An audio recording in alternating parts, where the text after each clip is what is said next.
আসসালামু আলাইকুম প্রিয় অডিয়েন্স। আজকের দিনটি আমাদের জন্য একটি নতুন সুযোগ। প্রতিদিন সকালে যখন সূর্য ওঠে, এটি আমাদের স্মরণ করিয়ে দেয় যে আল্লাহ তাআলা আমাদের জন্য নতুন সুযোগ তৈরি করে দিয়েছেন।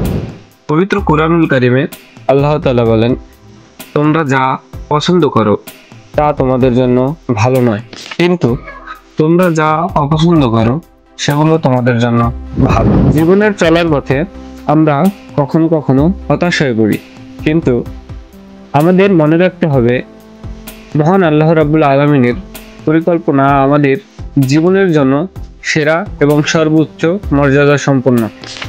সফলতার জন্য আমাদের কাজ করা অত্যন্ত জরুরি, কিন্তু সক্রিয়ভাবে আল্লাহ তাআলার সাহায্য চাওয়া আমাদের জন্য অত্যন্ত গুরুত্বপূর্ণ এবং আবশ্যক।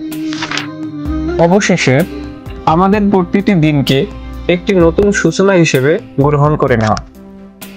আসুন আমরা আমাদের হৃদয়ে আল্লাহর প্রতি ভালোবাসা এবং আশা রেখে আমাদের জীবনের পথে এগিয়ে যাই এবং প্রতিটি দিনের জন্য কৃতজ্ঞতা প্রকাশ করি।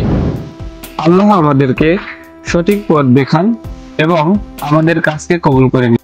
আমিন।